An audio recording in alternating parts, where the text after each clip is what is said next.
আজকের এই ভিডিওতে আমরা রায় মার্টিন প্রশ্নবিচিত্রার ষষ্ঠ শ্রেণী তৃতীয় পর্যায়ের মূল্যায়ন 2025 অর্থাৎ ফাইনাল এক্সামের ভূগোল বিষয়ের যে একই দাগের প্রশ্নপত্রটি রয়েছে অর্থাৎ বালুরঘাট হাই স্কুল এই বিদ্যালয়ের সমস্ত প্রশ্নের উত্তরগুলি সমাধান করব। প্রশ্নপত্র সমাধান করার আগে বলে দিই, আমার পরবর্তী ভিডিওগুলি বানাতে অনুপ্রাণিত করার জন্য চ্যানেলটিকে সাবস্ক্রাইব করে নেবে এবং এই ভিডিওটিকে লাইক কমেন্ট ও শেয়ার করে দেবে। প্রথমে একে দাগে আছে ভারতের রেখা মানচিত্রে নিম্নলিখিত বিষয়গুলি উপযুক্ত প্রতীক চিহ্ন সহ বসাও। এটি আমি তোমাদের কমিউনিটিতে পোস্ট করে দেব। এরপরে দুই দাগে যেটা আছে সঠিক উত্তরটি নির্বাচন করে লেখো। এক আছে মহাবৃত্ত বলা হয় তবে নিরক্ষরেখাকে। এরপর দুই আছে মূলমধ্য রেখার বিপরীতে অবস্থিত দ্রাঘিমা রেখাটি হলো এটা হবে 180 ডিগ্রি পূর্ব বা পশ্চিম। এরপরে তিনে আছে নিরক্ষরেখা থেকে যত মেরুর দিকে যাওয়া যায় পৃথিবীর আবর্তন বেগ এটা কমতে থাকে। এরপরে চারে আছে কোন মহাসাগরের উপর দিয়ে 180 ডিগ্রি দ্রাঘিমা রেখাটি বিস্তৃত হয়েছে এটা প্রশান্ত মহাসাগরের উপর দিয়ে। এরপরে পাঁচে আছে বায়ুর গতিবেগ মাপা হয় এটা অ্যানিমোমিটার যন্ত্র দিয়ে। এরপরে ছয়ে প্রতি 1000 মিটার উচ্চতায় তাপমাত্রা এটা 6.5 ডিগ্রি সেলসিয়াস হারে কমে যায়। এরপরে সাথে আর্থ ডে হিসেবে পালন করা হয় তবে 22শে এপ্রিল। এরপরে আটে বায়ুমণ্ডলের ওজোন স্তরকে ক্ষয় করেছে এটা সিএফসি। এরপরে নয়টা আছে বজ্রের শব্দের তীব্রতা এটা 110 ডেসিবেল। এরপরে 10এ পৃথিবীর তৃতীয় উচ্চতম পর্বতশৃঙ্গ হলো এটা কাঞ্চনজঙ্ঘা। এরপরে 11 শিবালিক হিমালয়ের পাদদেশের ঘন অরণ্যাবৃত অঞ্চল হলো এটা তরাই। এরপরে 12 ব্রহ্মপুত্র নদী তিব্বতে এটা সাংপো নামে পরিচিত।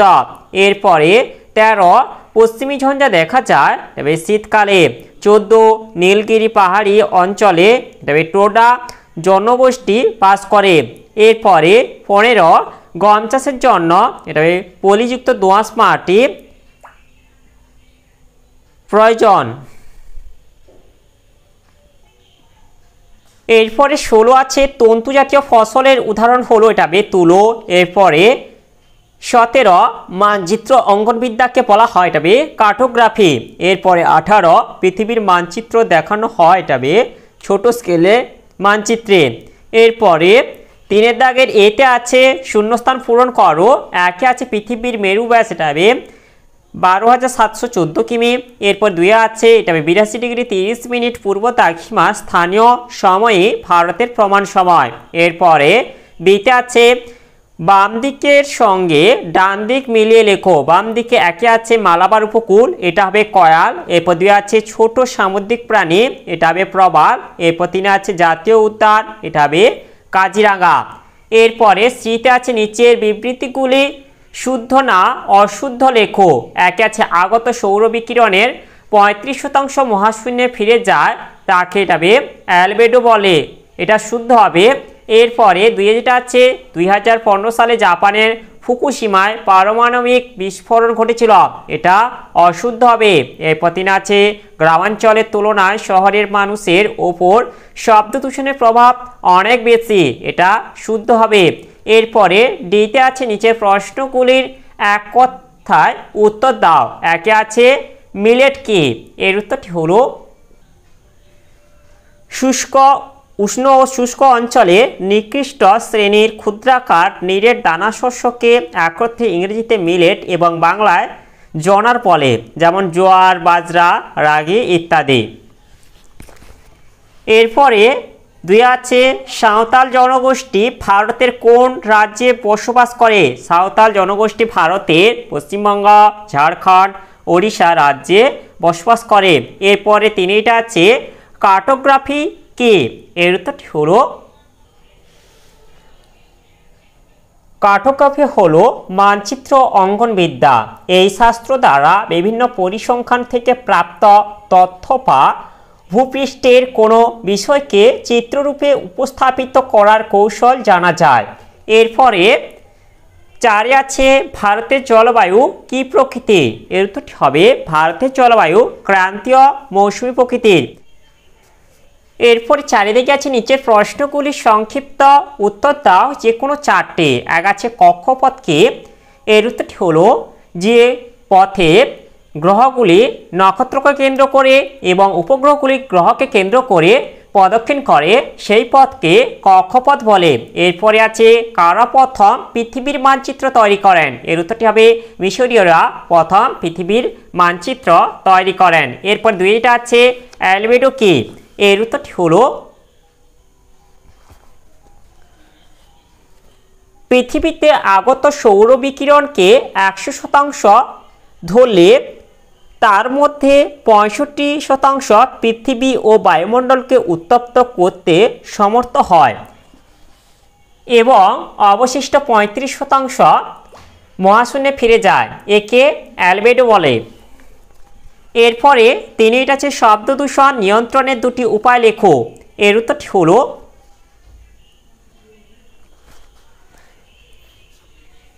এই যে শব্দ দূষণ নিয়ন্ত্রণের 2টি উপায় বলে দেবো এখান থেকে।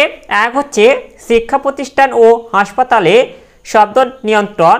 শিক্ষা প্রতিষ্ঠান, হাসপাতাল বা জনসমক্ষে অপ্রয়োজনে বা প্রয়োজনের ক্ষেত্রেও কোনোভাবেই নির্ধারিত মাত্রার শব্দ সৃষ্টি যাতে না হয় তা সুনিশ্চিত করা। এরপরে 2টা আছে শব্দ প্রতিরোধ ব্যবহার।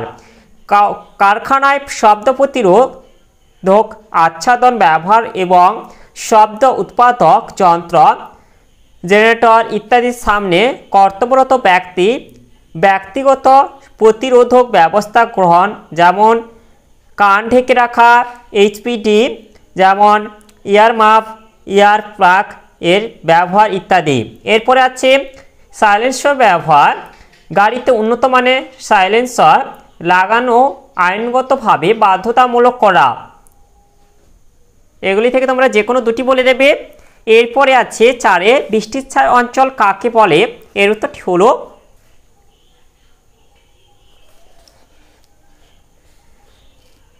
জলীয় বাষ্পপূর্ণ বায়ু পর্বতের প্রতিবাদ ঢালে শৈলক্ষেপ বৃষ্টিপাত ঘটিয়ে যখন অনুবাদ ঢালে পৌঁছায় তখন তাতে জলীয় বাষ্প কমে যাওয়ায় বৃষ্টিপাতও কমে যায়, তাই এই অঞ্চলকে বৃষ্টির ছায়া অঞ্চল বলে।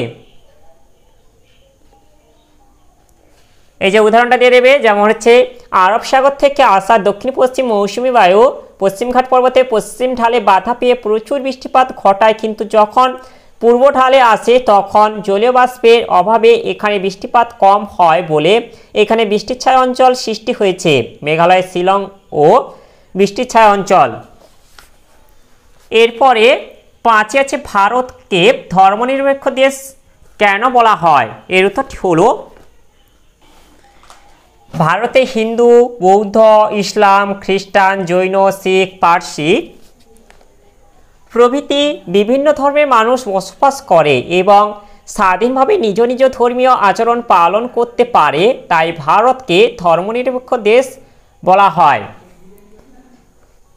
এরপরে 5 দিকে আছে নিচের প্রশ্নগুলির সংক্ষিপ্ত ব্যাখ্যামূলক উত্তর দাও যে কোনো 4টি। এক আছে আন্তর্জাতিক তারিখরেখাকে মাঝে মাঝে বাঁকানো হয়েছে কেন? প্রমাণ সময় কি? এর উত্তরগুলি হলো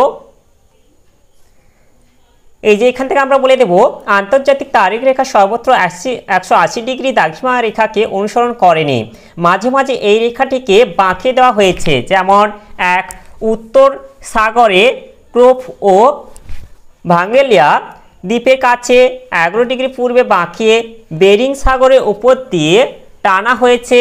এরপর 2টা আছে অ্যালুশিয়ান দ্বীপপুঞ্জকে এড়ানোর জন্য প্রায় 7 ডিগ্রি পশ্চিমে বাঁকিয়ে দেওয়া হয়েছে। এরপরে যেটা আছে কিরিবাটি দ্বীপপুঞ্জের নিকট প্রায় 30 ডিগ্রি পূর্বে বাঁকিয়ে দেওয়া হয়েছে।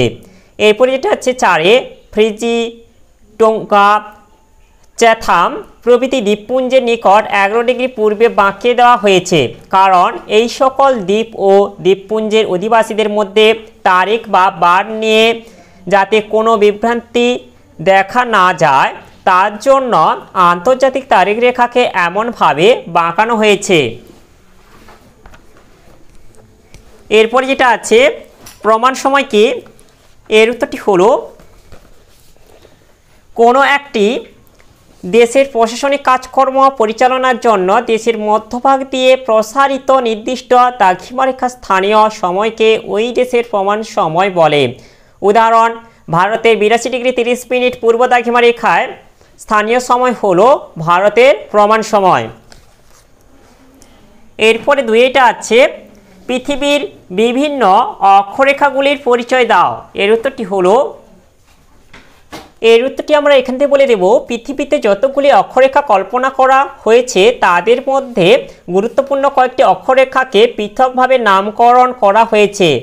এই অক্ষরেখাগুলি হলো: এক, নিরক্ষরেখা, পৃথিবীর উত্তর ও দক্ষিণ মেরুবিন্দু থেকে সমান দূরত্বের পৃথিবীর ঠিক মাঝখান দিয়ে পূর্ব থেকে পশ্চিম কল্পিত বৃত্তাকার রেখাকে নিরক্ষরেখা বলে।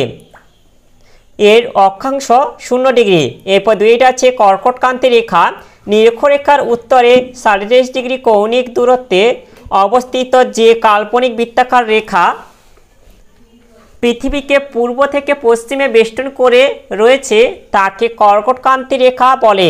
এর মান 23.5° উত্তর। এরপর আছে 3, মকরক্রান্তি রেখা, নিরক্ষরেখার দক্ষিণে 23.5° কৌণিক দূরত্বে অবস্থিত যে কাল্পনিক বৃত্তাকার রেখা পৃথিবীকে পূর্ব থেকে পশ্চিমে বেষ্টন করে রয়েছে তাকে মকরক্রান্তি রেখা বলে।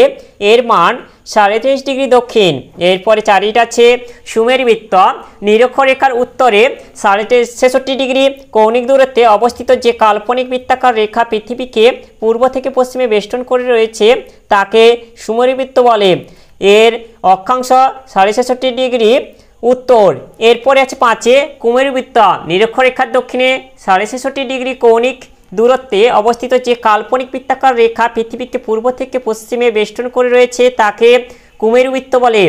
এর অক্ষাংশ 66.5° দক্ষিণ। এরপরে আছে সুমেরু বৃত্ত, নিরক্ষরেখা থেকে উত্তরে 90° কৌণিক দূরত্বে অবস্থিত মেরুবিন্দুকে সুমেরু বিন্দু বলে। অন্যান্য অক্ষরেখার ন্যায় এটি রেখা নয়, এটি পৃথিবীর অক্ষের উত্তর বিন্দু স্বরূপ। এরপরে আছে কুমেরু বিন্দু, নিরক্ষরেখা থেকে দক্ষিণে 90° কৌণিক দূরত্বে অবস্থিত মেরুবিন্দুকে কুমেরু বিন্দু বলে। এটিও অক্ষরেখা নয়, পৃথিবীর অক্ষের দক্ষিণ বিন্দু স্বরূপ। এরপরে 3 দাগে আছে বায়ু দূষণের কারণগুলি লেখো, অ্যাসিড বৃষ্টির ফলে কি হয়। এর উত্তরগুলি হলো, এই যে বায়ু দূষণের কারণ যেটা আছে, এক হচ্ছে প্রাকৃতিক কারণসমূহ। প্রাকৃতিক কারণে এক আছে অগ্নুৎপাত, অগ্নুৎপাতের সময় নির্গত সালফার ডাইঅক্সাইড, হাইড্রোজেন সালফাইড প্রভৃতি গ্যাস এবং ধুলো, ছাই, ধোঁয়া প্রভৃতি বায়ুকে দূষিত করে। 2, দাবানল, দাবানলের ফলে সৃষ্ট গাছপালা ছাই, কার্বন মনোক্সাইড, নাইট্রোজেন অক্সাইড প্রভৃতি বায়ুতে মিশে দূষণ ঘটায়। এরপর 3 আছে ধূলিঝড়, বিস্তীর্ণ প্রান্তর, মরুভূমি প্রভৃতি স্থান থেকে ঝড়ের সময় ধুলোবালি উড়ে বায়ুতে মিশে বায়ুকে দূষিত করে। এরপরে এটা আছে মনুষ্যসৃষ্ট কারণ বলে দেব। এক হচ্ছে জনসংখ্যা বৃদ্ধি, যত দিন যাচ্ছে পৃথিবীর জনসংখ্যা ততই বৃদ্ধি পাচ্ছে। এত মানুষের শ্বাসকার্যের ফলে নির্গত কার্বন ডাইঅক্সাইড বায়ুকে দূষিত করে তুলছে। এরপর 2 আছে বৃক্ষচ্ছেদন, পৃথিবীতে মানুষের সংখ্যা যত বাড়ছে ঘরবাড়ি চাষবাস করার জন্য তত গাছপালা বন জঙ্গল কেটে ফেলা হচ্ছে, ফলে বাতাসে CO2 বৃদ্ধি পাচ্ছে। এরপর 3 আছে নগরায়ন, জনসংখ্যার অতিরিক্ত চাপ সামলাতে সারা বিশ্ব জুড়ে যেভাবে নগরে বিকাশ ঘটছে তাতে বায়ু দূষণের মাত্রা দিন দিন বেড়ে চলেছে। এরপর যেটা আছে অ্যাসিড বৃষ্টির ফলে কি হয়। এর উত্তরটি হলো, এই যে অ্যাসিড বৃষ্টির প্রভাবটা এটাই বলে দেবো। এক হচ্ছে মানুষের ত্বকে রোগ দেখা দেয়। 2, চুনাপাথর মার্বেল নির্মিত স্মৃতিসৌধের ক্ষতি হয়। 3, পুকুর হ্রদের জল আম্লিক হয়ে মাছ শ্যাওলা মারা যায়। 4, মাটির উর্বরতা হ্রাস পায়। 5, গাছের অঙ্কুরোদ্গম ব্যাহত হয়। এরপরে 4 আছে মানচিত্রের শ্রেণীবিভাগ উদাহরণ সহ আলোচনা করো। এর উত্তরটি হলো, এই যে এর উত্তরটি আমরা এখান থেকে বলে দেবো। এই যে মানচিত্র, এটা হচ্ছে স্কেল অনুযায়ী হচ্ছে দুই ভাগে ভাগ করা হয়। এক হচ্ছে ছোট স্কেল মানচিত্র, দুই হচ্ছে বড় স্কেল মানচিত্র। ছোট স্কেল মানচিত্র যেমন হচ্ছে অ্যাটলাস মানচিত্র, দেওয়াল মানচিত্র, আন্তর্জাতিক মানচিত্র, বিমান চলাচল সংক্রান্ত মানচিত্র, নৌ চলাচল সংক্রান্ত মানচিত্র। এরপর যেটা হচ্ছে বড় স্কেল মানচিত্র, মৌজা মানচিত্র, ভূসংস্থান মানচিত্র, প্ল্যান, থানা মানচিত্র। এরপরে আছে বিতে বিষয় অনুসারে হচ্ছে দুই ভাগ করা যায়, প্রাকৃতিক মানচিত্র আর হচ্ছে সাংস্কৃতিক মানচিত্র। প্রাকৃতিক মানচিত্র হচ্ছে যেমন ভূপ্রাকৃতিক মানচিত্র, মৃত্তিকা মানচিত্র, জলবায়ু মানচিত্র, উদ্ভিদ মানচিত্র, নদ নদী মানচিত্র, ভূতাত্ত্বিক মানচিত্র। আর সাংস্কৃতিক মানচিত্র হচ্ছে সামাজিক মানচিত্র, অর্থনৈতিক মানচিত্র, রাজনৈতিক মানচিত্র, ঐতিহাসিক মানচিত্র, সামরিক মানচিত্র। এরপরে আছে সিতে তথ্য অনুসারে হচ্ছে দুই ভাগ করা হয়, যথা এক হচ্ছে গুণগত মানচিত্র, এরপর দুই হচ্ছে পরিমাণগত মানচিত্র। এরপরে পাঁচটা গেছে খাদার ও ভাঙর কি। এর উত্তরটি হলো খাদার নদী তীরবর্তী অঞ্চলের নবীন পলি মাটিকে খাদার বলে। এরপরে এটা হচ্ছে ভাঙর হচ্ছে নদী অববাহিকার উঁচু অংশে প্রাচীন পলি মাটিকে ভাঙর বলে। এরপরে ছয় দিকে আছে নিচের প্রশ্নগুলির উত্তর দাও যে কোনো তিনটি। এক আছে আবহাওয়া ও জলবায়ুর পার্থক্য লেখো, পৃথিবীর বিভিন্ন তাপমণ্ডলগুলি সম্পর্কে আলোচনা করো। এর উত্তরগুলি হলো আবহাওয়া ও জলবায়ু বৈশিষ্ট্য। এক হচ্ছে সংজ্ঞা, কোনো নির্দিষ্ট স্থানে নির্দিষ্ট সময়ের বায়ুর উষ্ণতা, চাপ, আর্দ্রতা, বায়ুপ্রবাহ, মেঘাচ্ছন্নতা, বৃষ্টিপাত ইত্যাদিকে আবহাওয়া বলে। এরপর হচ্ছে কোনো অঞ্চলে কমপক্ষে 30 থেকে 35 বছরের আবহাওয়ার গড় অবস্থাকে জলবায়ু বলে। স্থান, আবহাওয়া স্বল্প পরিচিত স্থানে বায়ুমণ্ডলীয় অবস্থা, জলবায়ু বিশাল অঞ্চলে আবহাওয়ার গড় অবস্থা। এরপরে আছে তিনে সময়, আবহাওয়া বায়ুমণ্ডলের সাময়িক অবস্থা, জলবায়ু বায়ুমণ্ডলের দীর্ঘকালীন অবস্থা। এরপরে আছে পরিবর্তন, আবহাওয়া প্রতিদিন বা প্রতি ঘন্টায় বদলাতে পারে, জলবায়ু সহজে পরিবর্তন হয় না। এরপরে আছে পাঁচে প্রভাব, মানুষের দৈনন্দিন কাজে আবহাওয়ার প্রভাব গুরুত্বপূর্ণ। এটা হবে কোনো অঞ্চলের স্বাভাবিক উদ্ভিদ ও প্রাণী জগতের উপর জলবায়ুর প্রভাব অপরিসীম।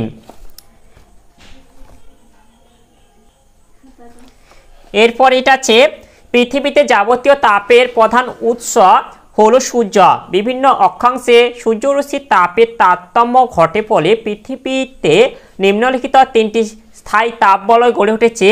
এক হচ্ছে উষ্ণমণ্ডল, অবস্থান নিরক্ষরেখা থেকে 23.5 ডিগ্রি উত্তর এবং 23.5 ডিগ্রি দক্ষিণ অক্ষাংশের মধ্যে উষ্ণমণ্ডল অবস্থিত। বৈশিষ্ট্য, এক হচ্ছে সূর্যরশ্মির পতন নিরক্ষীয় অঞ্চলে সারা বছর সূর্যরশ্মি লম্বভাবে পড়ে। দুই, দিন রাত্রির দৈর্ঘ্য নিরক্ষীয় অঞ্চলে সারা বছরই 12 ঘন্টা দিন ও 12 ঘন্টা রাত্রি বিরাজ করে। তিন, গড় তাপমাত্রা, উষ্ণমণ্ডলের বার্ষিক গড় তাপমাত্রা 27 ডিগ্রি সেলসিয়াস। চার, ঋতু, এখানে ঋতু বৈচিত্র্য দেখা যায় না কারণ সারা বছর একটি ঋতু বিরাজ করে। এরপরে আছে নাতিশীতোষ্ণ মণ্ডল, অবস্থান পৃথিবীর উভয় গোলার্ধে 23.5 ডিগ্রি উত্তর ও দক্ষিণ অক্ষাংশ থেকে শুরু করে 66.5 ডিগ্রি উত্তর ও দক্ষিণ অক্ষাংশের মধ্যে নাতিশীতোষ্ণ মণ্ডল অবস্থিত। বৈশিষ্ট্য, এক, সূর্যরশ্মির পতন নাতিশীতোষ্ণ মণ্ডলে সূর্যরশ্মি মাঝারি তির্যকভাবে পড়ে। দুই, প্রকৃতি, নাতিশীতোষ্ণ মণ্ডলের ক্রান্তীয় অঞ্চল থেকে 45 ডিগ্রি অক্ষাংশ পর্যন্ত কিছুটা উষ্ণ প্রকৃতির হলেও 45 ডিগ্রি থেকে 66.5 ডিগ্রি অক্ষাংশীয় অঞ্চল শীতল প্রকৃতির হয়ে থাকে।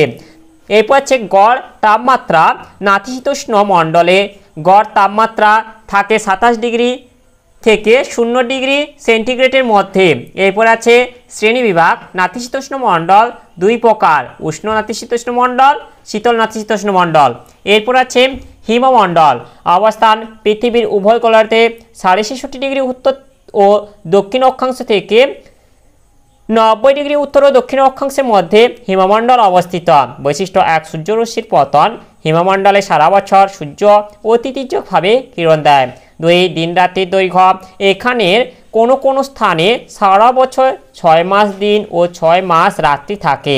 এরপর আছে গড় তাপমাত্রা, হিমমণ্ডলে গড় তাপমাত্রা 0 ডিগ্রি সেলসিয়াসের নিচে থাকে। এরপরে দুই দিকে আছে গঙ্গা নদীর গতিপথ লেখো। দক্ষিণ পশ্চিম মৌসুমী বায়ু ভারতের জলবায়ুতে কীভাবে প্রভাব বিস্তার করে? এর উত্তরগুলি হলো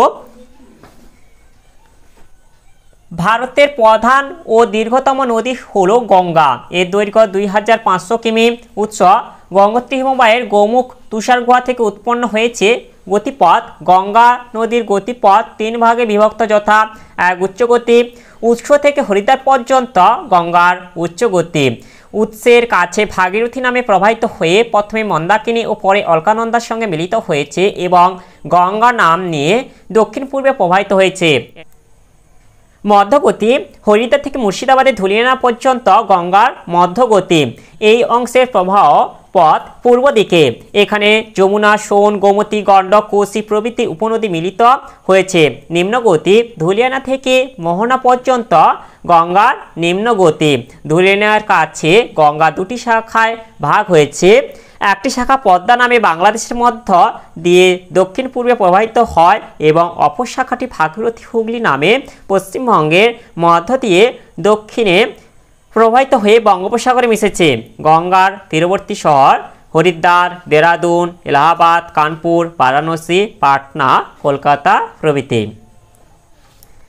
এরপরে যেটা আছে দক্ষিণ পশ্চিম মৌসুমী বায়ু ভারতের জলবায়ুতে কীভাবে প্রভাব বিস্তার করে? এর উত্তরটি হলো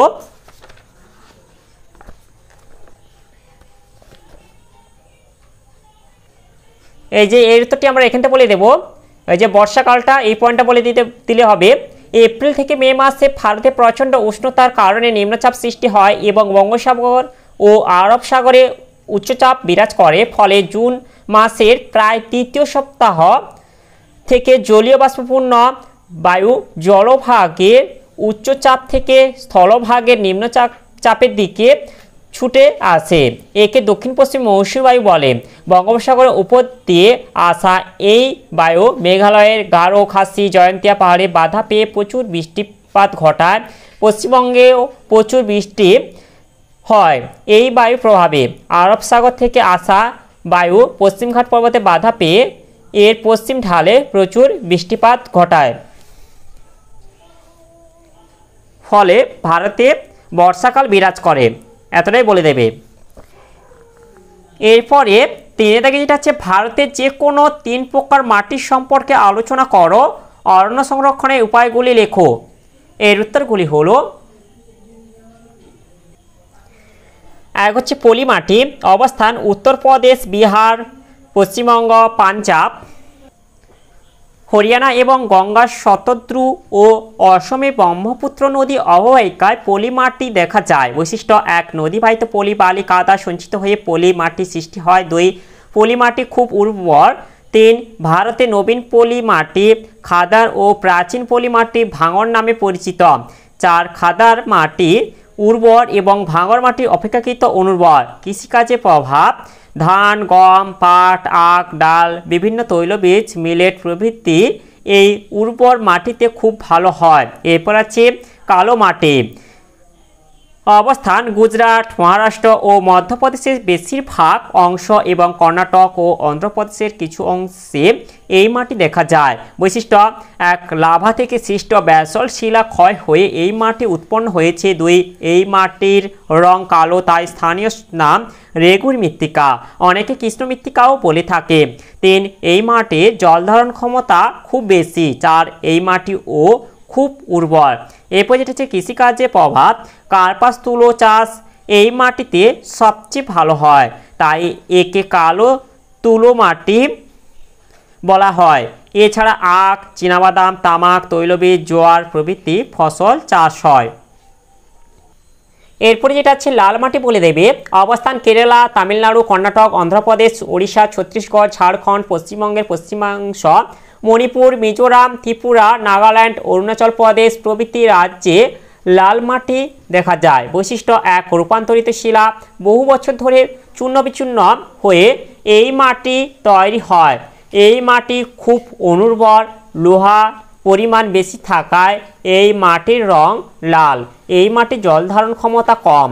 এই মাটিতে কাদা ও বালির পরিমাণ সমান থাকে। কৃষিকাজে প্রভাব জলসেচ ও সারের সাহায্যে এই মাটিতে জোয়ার, বাজরা, রাগি, বাদাম, তামাক, ছোলা ও অল্প পরিমাণে ধান চাষ করা হয়। এর উত্তরটি আমরা এখান থেকে বলে দেব, অরণ্যের গুরুত্ব বুঝতে পেরে মানুষ অরণ্য সংরক্ষণের দিকে নজর দিয়েছে।